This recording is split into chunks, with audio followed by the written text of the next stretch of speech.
देखिए question number 6। Two charges 2.0 10 की power minus 6 coulomb and 1.0 10 की power minus 6 coulomb are placed at a separation of 10 centimeter. Where should a third charge be placed such that it experiences no net force due to these charges? Question में आपके पास कितने charge हैं? 2 charge हैं।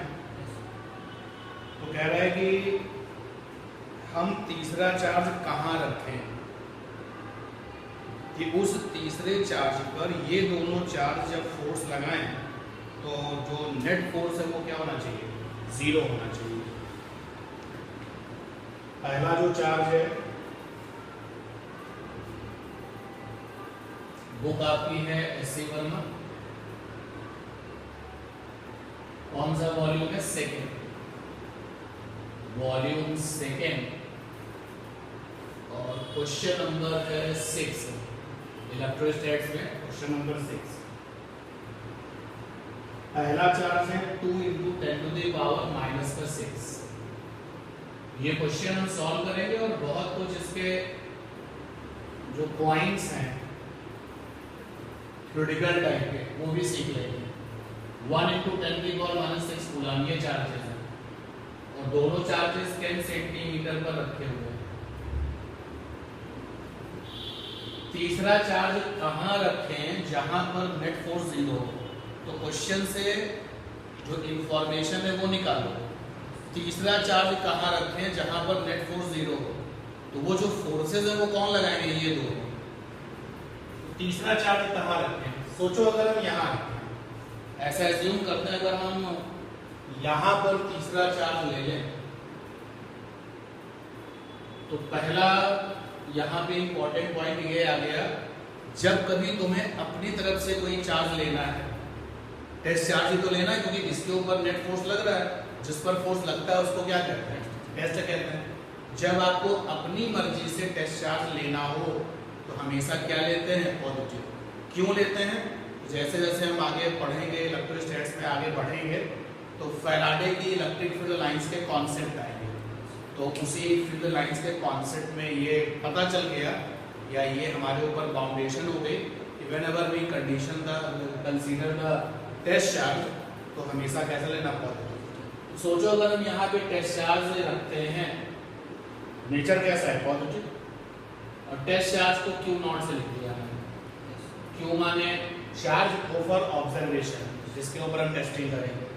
देखो question के ये दोनों charges कैसे हैं? लाइक अगर मैं इस चार्ज को A लिख दूं और इसको B लिख दूं और अपने टेस्ट चार्ज को P लिख दूं तो ये वाला चार्ज हमारे टेस्ट चार्ज को क्या करेगा? रिपल्सन पे लगाएगा। और ये वाला चार्ज भी हमारे टेस्ट चार्ज को क्या लगाएगा? रिपल्सन लगाएगा। तो यहाँ पर नेट फोर्स तो 0 होगा नहीं। अगर हम यहाँ पर सोचेंगे, अगर हम तीसरा चार्ज बियॉन्ड में जाकर के यहाँ रख दें तो देखो क्या होगा? बी वाला चार्ज टेस्ट चार्ज को रिपल्सन फोर्स देगा और ए वाला चार्ज भी टेस्ट चार्ज को रिपल्सन फोर्स देगा। तो भी नेट फोर्स तो 0 होगा नहीं क्योंकि दोनों फोर्स क्या हो रहे हैं? जुड़ रहे हैं, ऐड हो रहे हैं, डायरेक्शन में सेम है इसलिए। तो क्या सीखने को मिल गया? 2 लाइक चार्जेस अगर हैं तो हमें उनके बियॉन्ड में ऐसी कोई जगह नहीं मिलने वाली जहां पर हम टेस्ट चार्ज को रखें और नेट फोर्स क्या हो। ये इंफॉर्मेशन हमारे पास में आ गई। तो क्वेश्चन तो सॉल्व करेंगे लेकिन ये जरा इंफॉर्मेशन नोट कर लो। ये इंफॉर्मेशन नोट में लिख लो क्योंकि ये क्रिटिकल पॉइंट बना। When TWO2 like charges are given, when 2 TWO2 like charges are given at finite distance, कुछ दूरी पर है वो निश्चित दूरी पर। When 2 like charges are given at finite distance, at उसके बाद finite distance, then beyond these charges, तो इन दोनों चार्जेस के बियॉन्ड में यानी बाहर कहीं पर, then beyond these charges there is no point where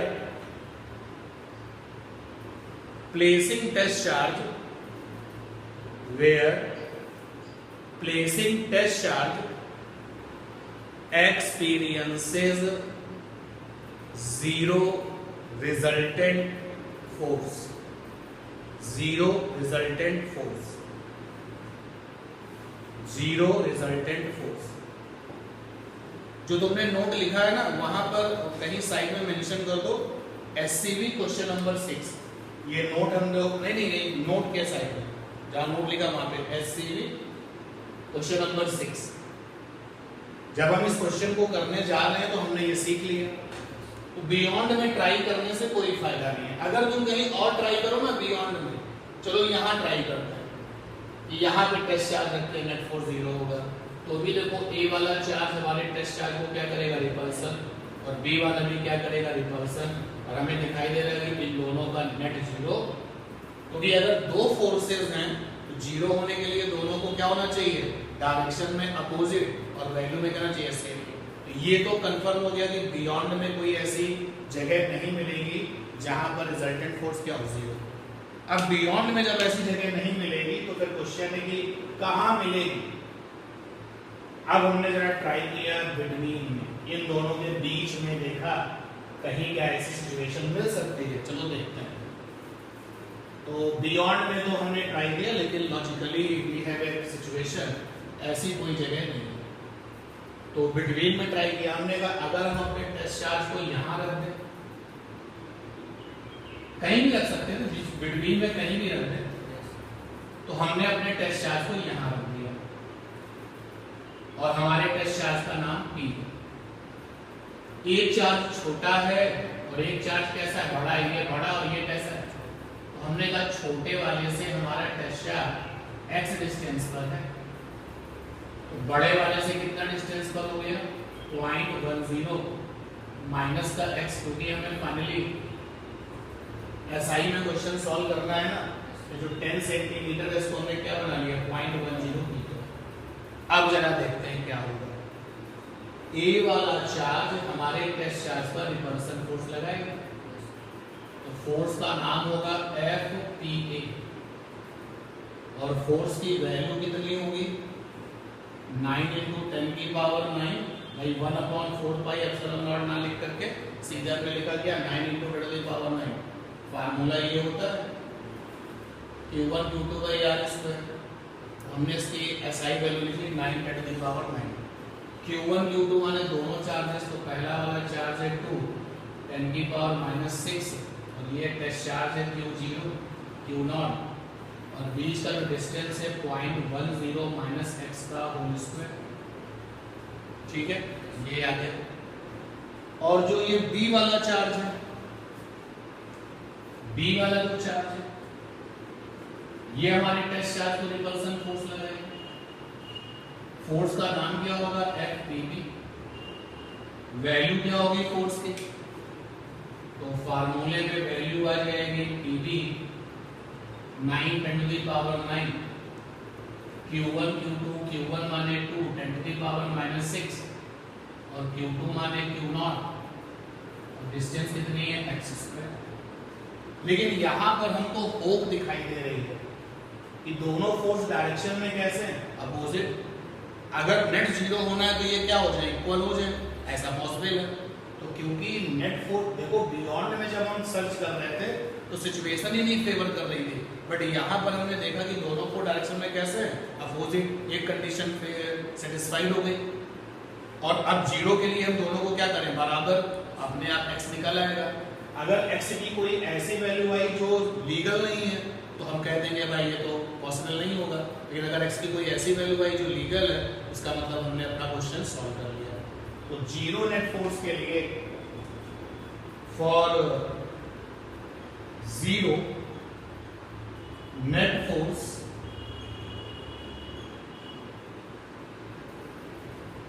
eight P FPA is equal to क्या होना चाहिए FPB. FPB रखिए वैल्यू, तो PA की वैल्यू है 9 × 10 की पावर 9 2 10 to the power -6 test charge है Q नॉट, अपॉन में है 0.10 माइनस एक्स का square is equal to 9 10 to the power 9, 2 10 to the power -6 Q not और अपॉन में है एक्स स्क्वायर। कट करने वालों को कट कर दीजिए, तो रिजल्ट आएगा यहां से आ जाएगा 2 अपॉन चार्ज जो पीवी पे है 1 × 10⁻⁶ कूलम। अच्छा, यहाँ पर चार्ज है पीवी पे, यहाँ से ही है 1 × 10⁻⁻⁶। पीवी वाला चार्ज, पी वाला ये है, क्यू नॉट और बी वाला ये, ठीक है। ये आ जाएगा 2 अपॉन 0.10 माइनस एक्स का स्क्वायर, इधर आ जाएगा 1 अपॉन एक्स का स्क्वायर।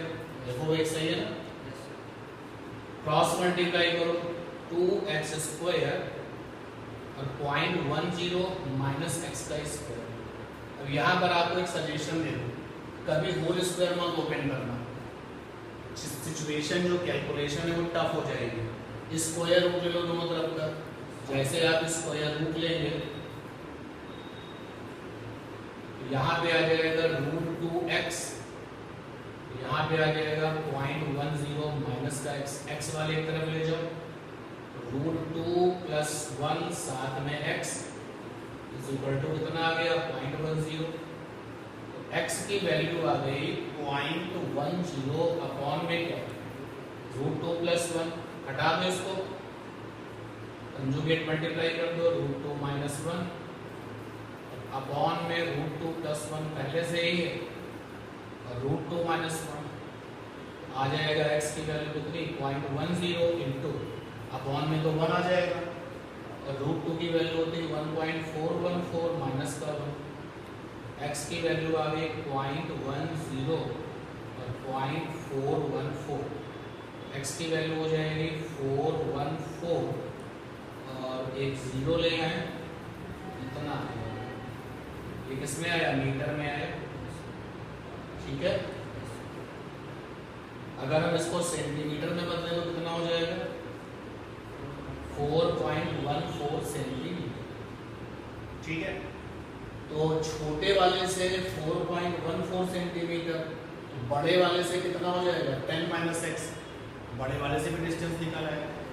तो रिजल्ट जो है इसको फाइनल वे में किया है, आंसर आ जाएगा जिस पॉइंट की हमें तलाश है, तो फ्रॉम 1 × 10⁻⁻⁶ कूलम, ये आंसर आया 4.14 सेंटीमीटर, और फ्रॉम 2 × 10⁻⁻⁶ कूलम आंसर आ गया 10 माइनस का x है, क्योंकि अब हमने सेंटीमीटर में चेंज कर लिया है ना, तो रिजल्ट आ जाएगा 10 और माइनस का 4.14, ये आ जाएगा 6918 और ये आ जाएगा 945.86 सेंटीमीटर। आंसर चेक करें।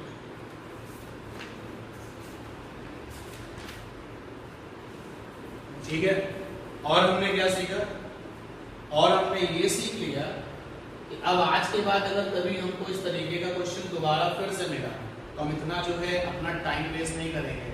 नाउ वी ऑल नो कि 2 लाइक चार्जेस के बीच में कहीं वो जगह होती है जहाँ पर अगर हम किसी टेस्ट चार्ज को रखें तो वहाँ पर नेट फोर्स क्या होगा 0।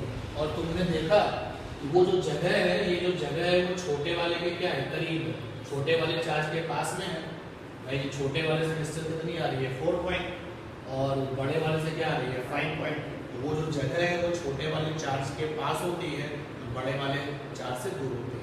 जब नेक्स्ट टाइम भी क्वेश्चन करेंगे सीधे अटैक करेंगे कि वो जगह ये होगी। तो नोट में अगला पॉइंट लिखो, ये जो नोट हेडिंग डाली थी ना उसको पहला पॉइंट बना दो, सेकेंड पॉइंट बनाओ। For 2 TW2 like charges at finite distance, for 2 TW2 like charges, for 2 like charges at finite distance, at finite distance there is a single point between them. There is single point between them closer to a small value of charge. Closer to a small value of charge at which placing test charge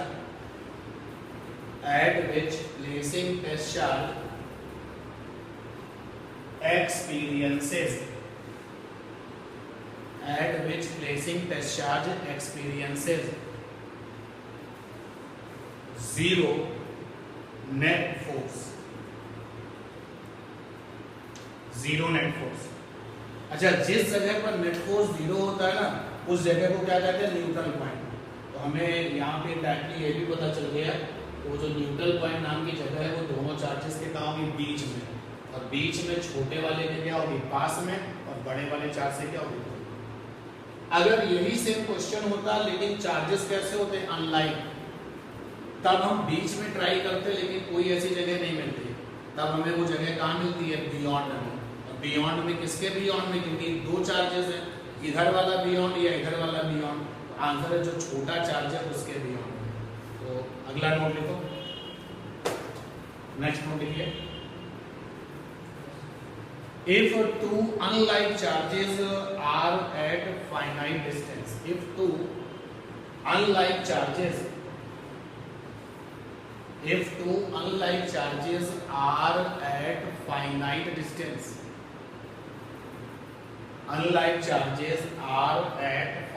distance, then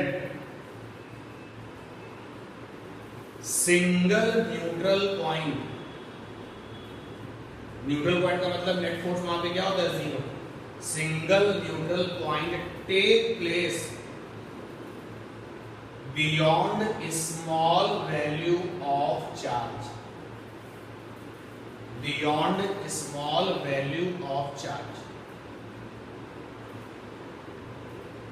इस question का solution clear है? जो तुमने note लिखा है जरा उससे related एक एग्जांपल देखो, जस्ट फॉर द इंट्रोडक्टरी। मान लीजिए क्वेश्चन में कहा गया कि एक चार्ज है 4 कूलाम का, दूसरा चार्ज है माइनस के 2 कूलाम का, और ये एक दूसरे से 2 मीटर डिस्टेंस पर है। बताओ न्यूट्रल पॉइंट कहाँ मिलेगा? तो मैंने तुम्हें बता दिया कि न्यूट्रल पॉइंट नाम की जो जगह है बियॉन्ड में मिलेगी, छोटे वाले के बियॉन्ड में। तो 4 कूलाम और 2 कूलाम में कौन छोटा है? 2 कूलाम छोटा है।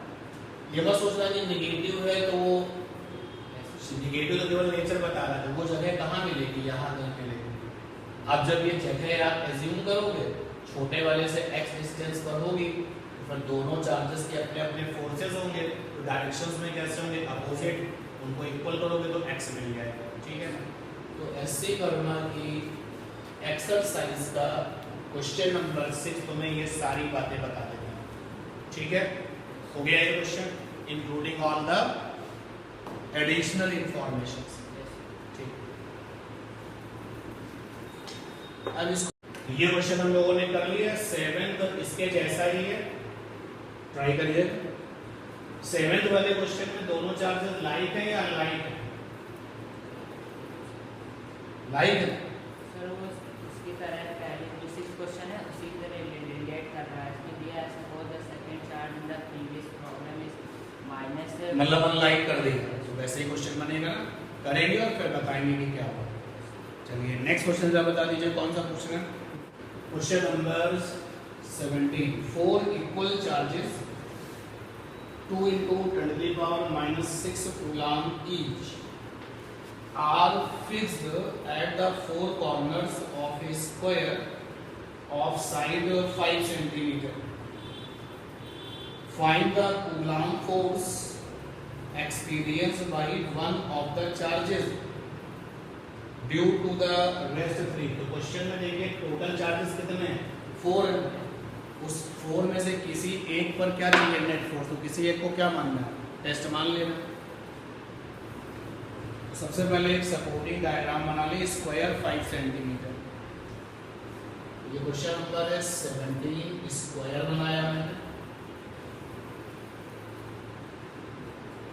हर एक साइड जो है वो 5 सेंटीमीटर है, 0.05 metre, 0.05 metre, 0.05 metre, 0.05 metre. Corners के नाम ले लिए स्क्वायर में, A, B, C and D. हर कोने पर कितना चार्ज है? 2 × 10⁻⁻6 -6 गुना। अगर क्वेश्चन में चार्ज का वैल्यू दिया है, साइन नहीं दिया है, ऑलवेज कंसीडर की वो प्लस है।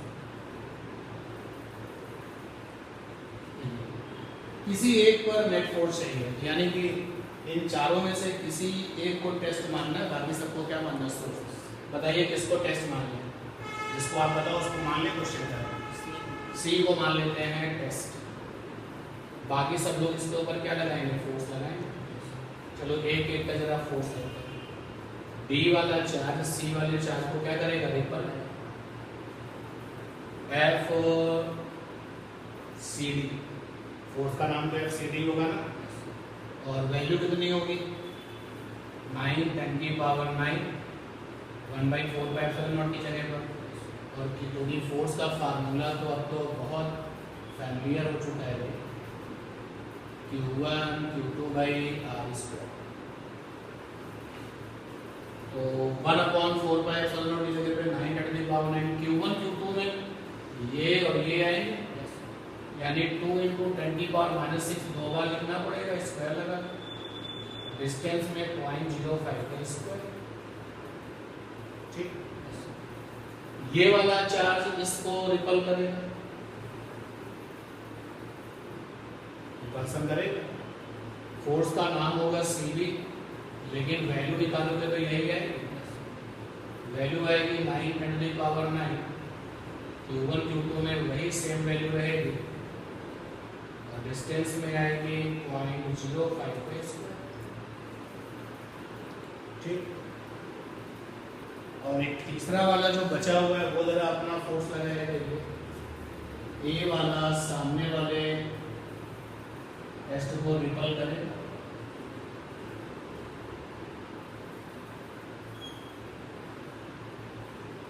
फोर्स की वैल्यू होगी सी। फार्मूला लगाओगे तो 1/4πε0, तो वही 9 × 10⁻9। और Q1 Q2 में ये दोनों चार्जेस आएंगे सेम वैल्यू पे।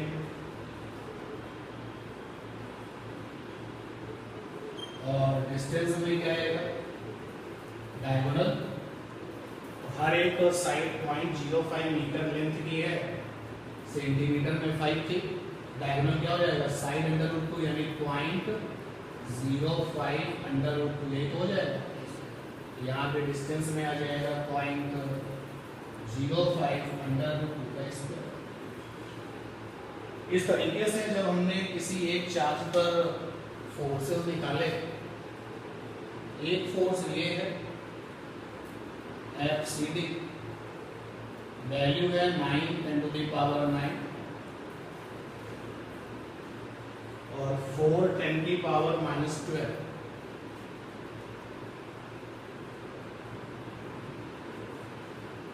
अपॉन में 0.05 का स्क्वायर। एक फोर्स आपका ये है, वैल्यू है 9 × 10⁻9, 4 - 12 0.05 का स्क्वायर। और एक वो है आपका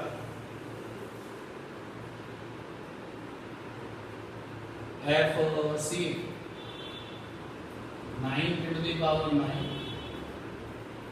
4 - 12, और अपॉन में 0.05 का स्क्वायर, साथ में 2। ठीक है, अब इन तीनों का नेट निकालना।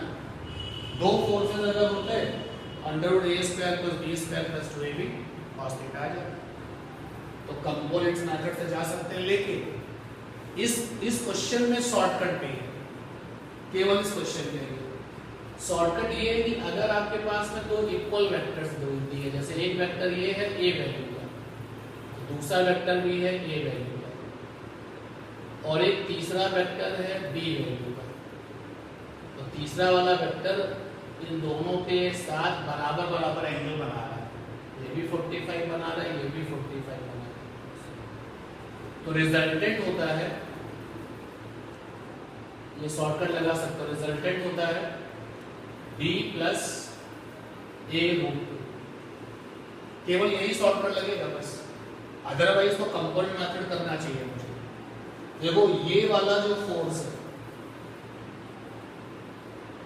और जो ये वाला फोर्स है बराबर बराबर वैल्यू के हैं, दो वेक्टर बराबर बराबर वैल्यू के हैं, आपस में कितने डिग्री पर, 90 डिग्री पर, और तीसरा वाला ये एंगल 45 होगा ना, डायगोनल तो 45 बनाता है, तो यहाँ से ये भी 45 हो जाएगा, इधर से भी 45 हो जाएगा, शॉर्टकट यहाँ पर वैलिड हो गया, ये भी 45 और ये भी 45, ठीक है, सीधा शॉर्टकट लगा रहा हूं।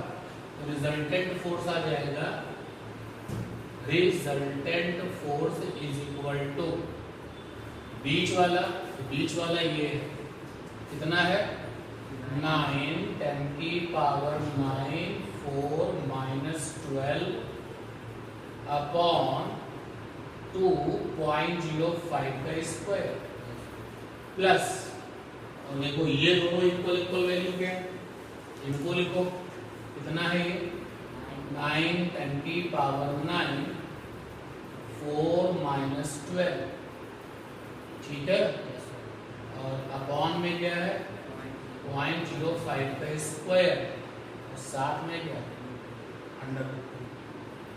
सॉल्व कर लोगे रिजल्टेंट फोर्स आ गया, और फिर सॉल्व करने के बाद आंसर मैच करा लेना, ठीक है।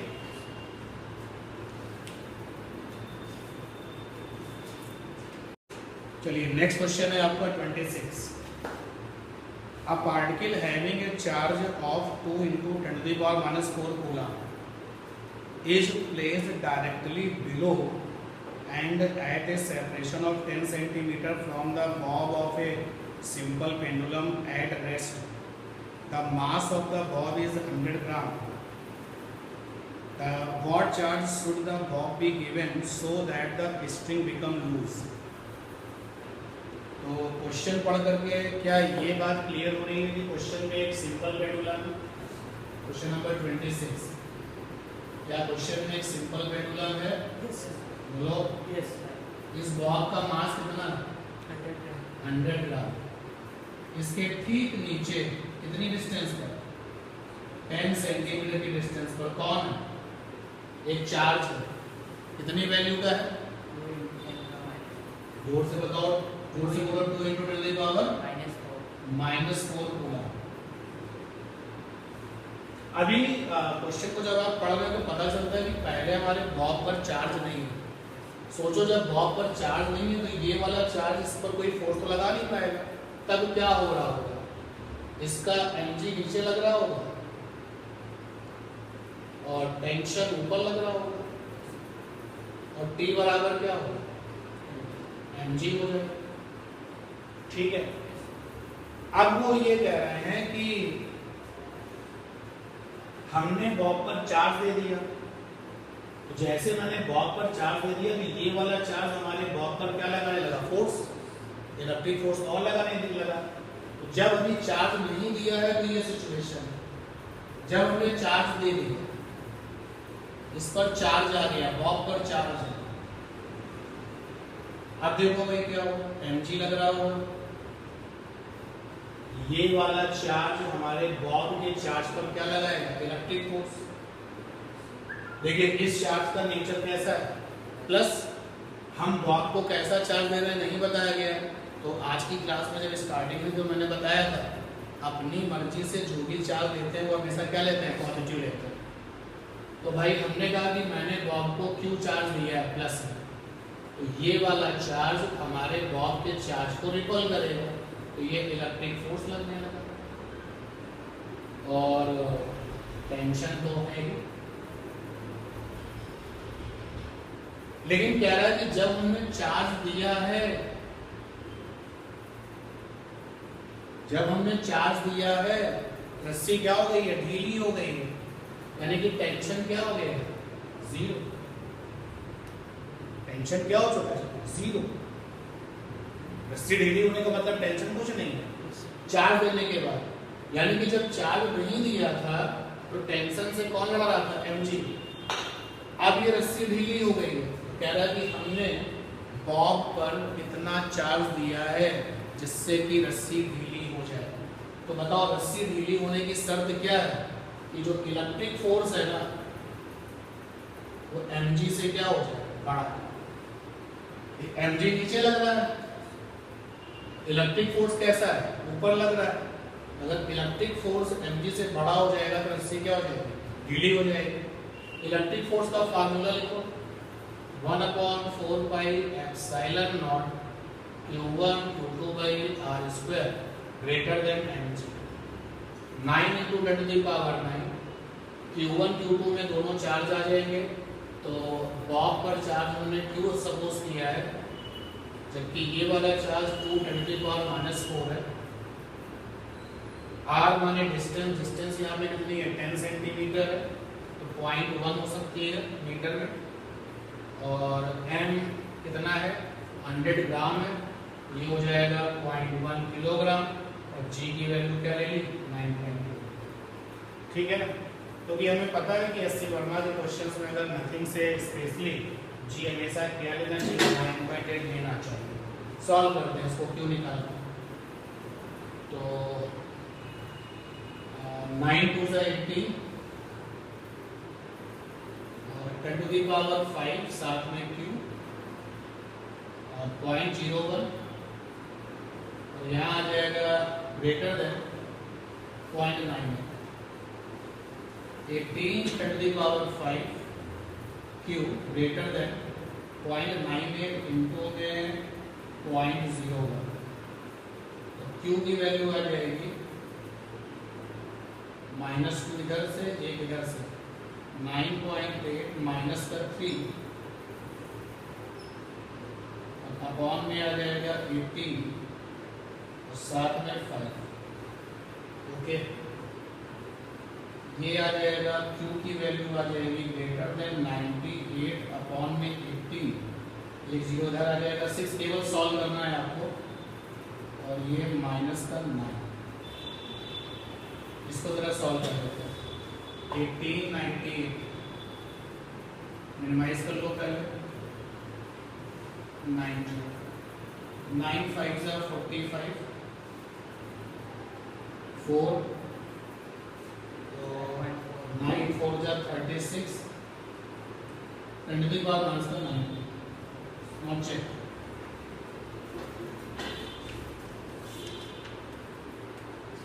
ठीक है, आंसर क्या दे रहे हैं, 5.4 into 10 to the power -4। नहीं ऐसे दे रहे ग्रेटर देन या कुछ ग्रेटर देन, केवल वैल्यू दे रहे। तो ये तो कंफर्म हो गया ना कि Q की वैल्यू जो है 5.44 10 to the power 9 से कम ही चाहिए। क्वेश्चन नंबर देखिए 29। A particle capital A having the charge 2 10 to the power -6 coulomb is held fixed on a horizontal table। पकड़ के रखा गया टेबल पर। A second charged particle of mass 80 gram stays in equilibrium on the table at a distance of 10 centimeter from the first charge. The coefficient of friction between the table and this second particle is 0.2. Find the range within which the charge of this second particle may lie. तो question में, question number 29 में एक horizontal table है, yes no में बताते चलोगे, है horizontal table. Yes. इसमें हमने एक चार्ज पार्टिकल कैपिटल ए को पकड़ के रखा है, कैपिटल ए को पकड़ के रखा है, हेल्ड किया होगा, जरा बताना ए के ऊपर चार्ज कितना है? 2 into 10 -6। इसको मैंने पकड़ के रखा हुआ, ये कहीं जाने वाला नहीं। इसका मास दिया गया नहीं दिया गया ना। एक दूसरा पार्टिकल है जिसका मास कितना है? 80 ग्राम। एक दूसरा पार्टिकल है 80 ग्राम का, और इस दूसरे पार्टिकल और टेबल के बीच में जो कोएफिशिएंट ऑफ फ्रिक्शन है वो कितना? 0.2 का। म्यू की वैल्यू है 0.2। ठीक। क्वेश्चन ने क्या कहा है? क्वेश्चन ने ये कहा है, जरा मैं उस आखिरी लाइन को पढ़ता हूं। Find the range with in which the charge of this second particle में लाई। इस सेकेंड वाले पर चार्ज कितना होना चाहिए? तो हमने कहा चार्ज क्यों होना चाहिए। जैसे हम सेकेंड वाले पार्टिकल पे चार्ज देंगे, पहला वाला पार्टिकल रिपल्सन फोर्स लगाएगा। बोलो, ये देखिए रिपल्सन फोर्स इलेक्ट्रिक वाला आ गया, तो भाई ये सेकेंड पार्टिकल चलने लगेगा। और क्वेश्चन कह रहा है कि मुझे the second charge particle of the mass 80 gram stage in equilibrium, नहीं चले। देखो, जैसे तुमने सेकेंड वाले पार्टिकल को चार्ज दिया, पहले वाले को तो तुमने पकड़ के रखा हुआ है, पहला वाला दूसरे वाले को रिपल्सन करने लगेगा, चलने लगेगा। कह रहा है ये चले ना, यानी इलेक्ट्रिक फोर्स को कौन कट करेगा? Friction force. क्योंकि कोएफिशिएंट ऑफ फ्रिक्शन दिखाई दे रहा है, so you and we can count the friction.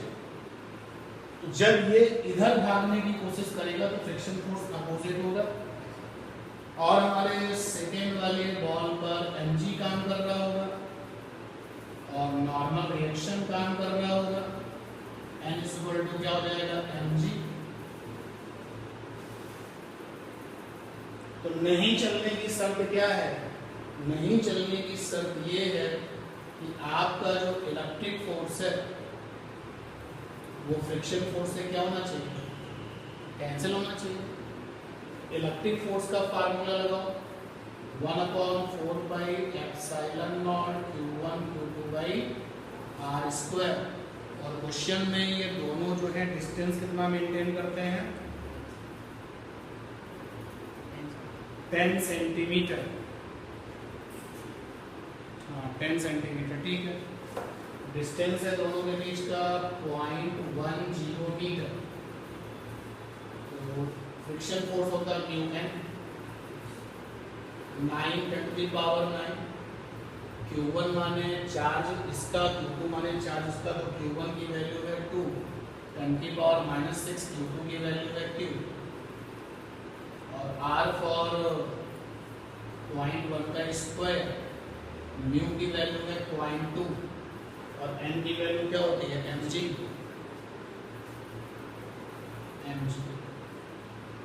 यहाँ से आ गया 9 × 2 = 18, 10⁻3, साथ में q 0.01, 0.2, n की वैल्यू कितनी है? 80, यानी 0.8। 80 ग्राम है ना, gram should be kilogram, and g is 9.8। q की वैल्यू आ गई 0.2, 0.8, 9.8 अपॉन में 0.01 होल अपॉन 18 इंटू 10⁻3। सॉल्व कर लिए? चलिए सॉल्व करते हैं।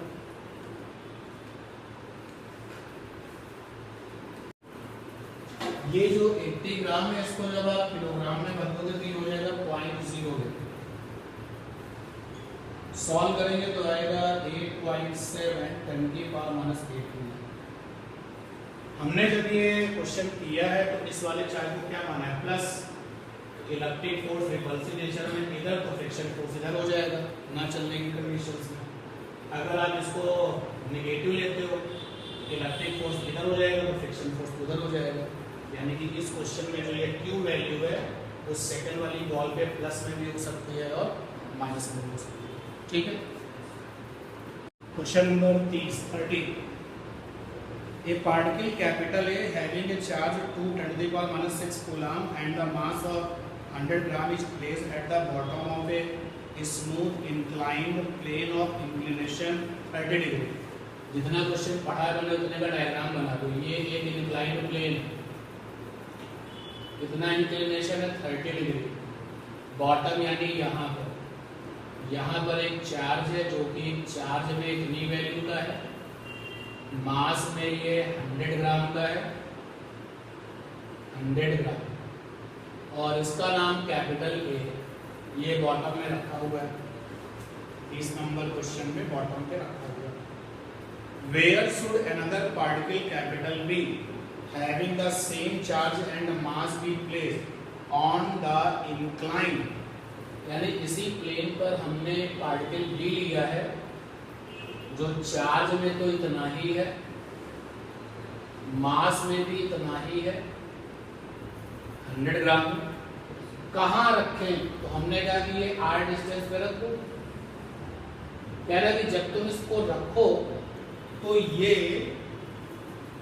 On the incline so that it may remain in equilibrium, मतलब ये इक्विलिब्रियम में रहे। 11th स्टैंडर्ड की जो आपने न्यूटन्स लॉ ऑफ मोशन पढ़ा हुआ है, इंक्लाइंड प्लेन में जब तुम किसी को रखते हो इस तरह कौन काम करता है? mg sin theta.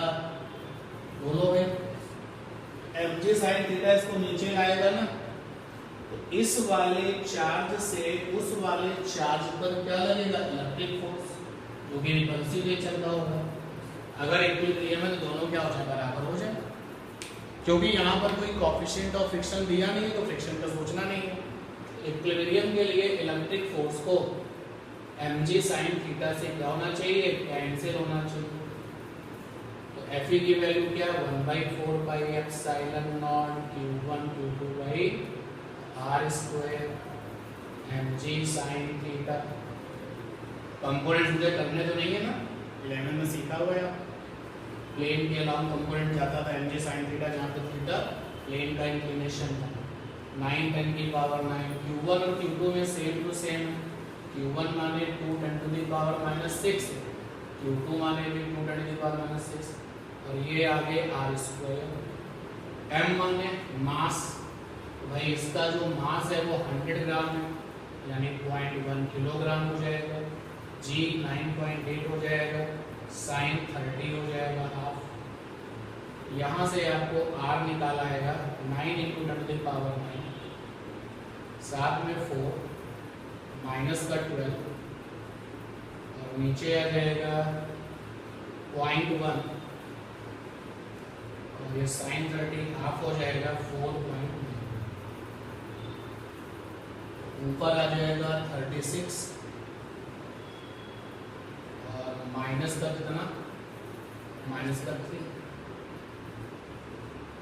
अपॉन में कितना आ जाएगा? 0.49। सॉल्व कर लोगे? आप निकाल आएंगे, श्योर निकाल के दिखाएं, आ जाएगा।